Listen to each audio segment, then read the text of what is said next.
สวัสดีพี่น้องมาพบกันเนาะมื้อนี้กับบอลลาว USA วันนี้กับบทเรียนที่34บทเรียน34ก็สิเอาหัวข้อเกี่ยวกับการซื้อเลขการเล่นเลข มาให้พี่น้องได้เบิ่งว่าสิฉันจะไปซื้อเลขสิเว้าจังได๋ในภาษาอังกฤษนะเนาะอันนี้วนมาส่งเสริมให้เล่นเลขเด้ ให้ฮู้ซื่อๆนะวิธีเว้าภาษาอังกฤษว่าซื้อเลขเฮ็ดจังได๋นะคนลาวเฮาก็มักเล่นเลขเนาะอยู่ไสก็ได้ผู้ค้าก็ยังเล่นกันอยู่สหรัฐอเมริกาก็ซื้อเลขกันเนาะไผสิบ่อยากห่างทางลัด ห่างทางลัดเนาะเพราะว่าเลขเขาจะซื้อมันเป็นจังซี่เนาะจังซี่มันสิออกวันที่เท่านี้ยังมันออกเท่านี้มัน24มันจะออกเนาะมันเป็น100ล้านพอได้นี่เพราะว่าคนบ่าว SA ถึกนี่เป็นเศรษฐีเด้อนี่เป็นเศรษฐี เป็นเศรษฐีข้ามมือเลยเด้อเนาะบ่สิเลขสิเลขไม่กล้ามีเบิดมันมีเบิดเลข3โต4โต5โตเลขจังซี่ก็มีหันบ่าว USA มีแต่เลขเสร็จเป็นเศรษฐีก็คันถึงก็ได้ไหม บ่ซื้อ3-4โตเท่าไหร่นะแล้วก็สิมาสอนพี่น้องเนาะว่าคำว่าซื้อเลขมาจากไหนนะเนาะอันนี้บ่แม่นว่ามาส่งเสริมซื้อเลขเด้ขนาดอย่าไปเข้าใจผิดเด้ แต่ว่าก็ซื้อกูเป็นหยังเนาะซื้อเลขน้อยบ่ล่ะเสี่ยงดวงเนาะมันก็ไผสิฮู้จักเนาะไผสิได้เป็นเศรษฐีเมื่อใดสิฮู้จักปะล่ะ บางทีบุญวาสนามีได้เป็นเศรษฐีเพิ่นก็ว่าบ่ได้เด้เนาะเอาเนาะก็มาเข้าบทเรียนกันเลยเนาะlotto หรือว่า lottery เนาะ lotto หรือว่า lottery lotto หรือว่า lottery มันลืมนั่นนี่ลืมห้องเพลงน่ะลืมซั่นว่าเบาลาวรู้สึกว่าปวดหลังนั่งหลายเหตุการณ์นะมายืดเส้นยืดเอวอยู่เนาะเนาะค่อยสิเข้าบทเรียนกันเปิดสมองเฮาก่อนเนาะสมองเฮามันเครียดมันเข่งตึงให้มันเอาออกไปความทุกข์ความโศกทั้งหลาย มาห้องให้ดูกันเพิ่นเดียวบ่หลายตรงนั้นเดียว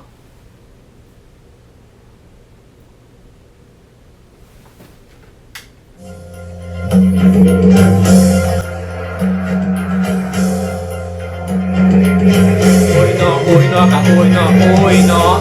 กะโอ้ยเนาะโอ้ยเนาะกะโอ้ยเนาะโอ้ยเนาะกะโอ้ยเนาะโอ้ยเนาะโอ้ยเนาะสามีคือว่าไงเนาะ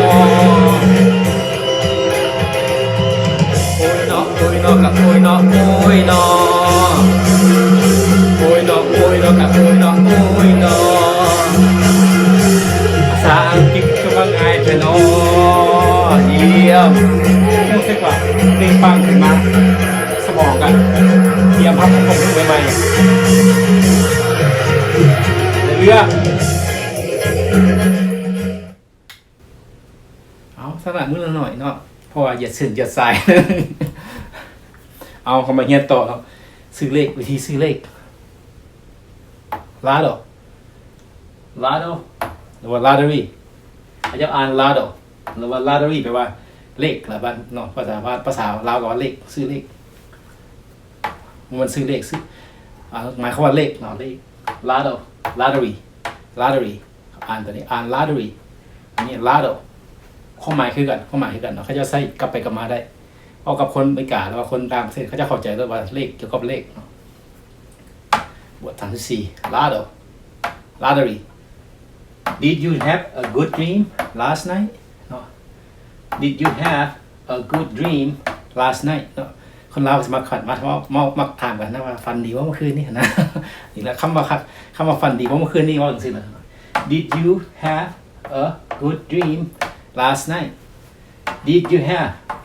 เจ้าได้มีหมายความตามตัวเนาะเจ้าได้มีว่า did มันเป็นกริยามาจาก doแต่ว่าเป็น past tense ว่าเป็นคำผ่านมาที่ว่าของกริยา do เนาะ do did done ว่า Did you have a good dream last night มันผ่านมาแล้วเขาก็ต้องใส่เอาที่มาใส่ที่ว่าผ่านมาแล้วนะเป็นคำถามที่ว่าผ่านมาแล้วเนาะว่า Did you have เจ้าได้มีฝันดี good dream ฝันที่ดีว่าเมื่อคืนเนาะ Did you have a good dream last night ว่าเมื่อคืนนี้ last nightฝันดีป่ะคืนนี้ฝันดีป่ะ Did you have a good dream last night กันตอบนะมา yes yes I dream about the lottery last night yes I dream about the lottery last night แม่นเนาะค่อยฝันเกี่ยวกับเลขเมื่อคืนนี้ I dream ค่อยฝัน I dream about เกี่ยวกับ the lottery เกี่ยวกับเลข last night เนาะเพิ่นฝันดีนะฝันเลข yes I dream about the lottery last night yes I dream about the lottery last night แปลว่าค่อยฝันเกี่ยวกับเลขเมื่อคืนนี้เนาะถามต่อไปอีกเนาะเพื่อจะคงจักว่ารางวัลที่หนึ่งมันสลายเป็นได้นะ What is the jackpot now What เขาก็หัว What is the jackpot jackpot รางวัลที่หนึ่ง now เดี๋ยวนี้นะตอนนี้เห็นรางวัลที่หนึ่งนี่หลายเป็นได้เนาะ What is the jackpot What is the jackpot now What มีอย่างเขาก็เลยเห็นว่า What มีอย่างถ้าแปลตามตัวมันไม่เข้าใจไปออกมาไม่อย่างที่ว่าเป็นรางวัลที่หนึ่งตอนนี้ให้แปลตามตัวนะคือเขาจะมาออกมาเรื่อยๆแล้วแปลตามตัวภาษาอังกฤษมันสีบัวเข้าใจนะครับพอแปลรวมกัน What is the jackpot now is แปลว่าแมน What มาเป็นอย่าง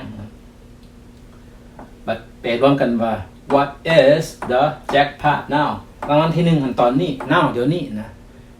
ในปัจจุบันนี้นะรางวัลที่หนึ่งนี่เป็นอย่างหรือว่าหลายปันใดเนาะ What is the jackpot now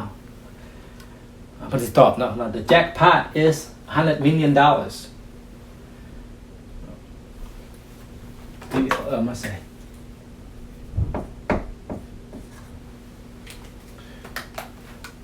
มันค่อยสิถึง The jackpot is $100 million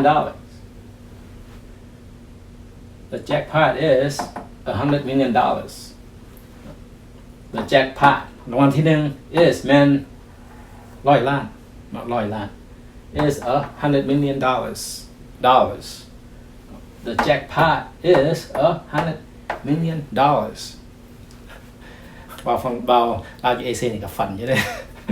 ฝันอยากได้ ไป100 ล้านเนาะอยากได้เนาะ100 ล้านสหรัฐพระโธ The jackpot is $100 million The jackpot รางวัลที่หนึ่งแมน100 ล้านประโยคที่5 I am going to buy the lotto today ตอนนี้มันเป็น lottery ตอนนี้มา lotto เนาะเขาใส่เปลี่ยนกันได้นะ lottery ว่าความหมายเดียวกันแปลว่าเลขเนาะ lottery I am going ค่อยสิไป I'm going ค่อยสิไป to buy ค่อยสิไปซื้อเลข today มื้อนี้ the lotto เลข today มื้อนี้ the lotto เลขนี่มื้อนี้ I am going to buy ค่อยสิไปซื้อ I'm going to เขาก็เขียนมาหลายเนาะ I am going to ค่อยสิไป I am going to buy ซื้อ the lotto today ค่อยสิไปซื้อเลขมื้อนี้ I am going to buy ซื้อ the lotto เลข today มื้อนี้สุดท้าย good luck to you โชคดีเนาะโชคดีผมว่า good luck to you แปลว่าถ้าแปลตามตัวก็โชคดีให้เจ้าแต่ว่าใครบ่แปลครับก็แปลความลาวแบบเข้าใจก็ว่า good luck แปลว่าโชคดี good luck to you โชคดีพอเพิ่นสิไปซื้อเลขเนาะเพิ่นสิไปซื้อเลขนะ I'm going to buy the lotto today เขาสิไปซื้อเขาก็บอกเขาเจ้า good luck to you โชคดี good luck to you โชคดีเนาะเอาพี่น้องก็โชคดีเนาะเรียนภาษาอังกฤษให้ได้เนาะ ก็มีเท่านี้มาฝากพี่น้องแล้วกัน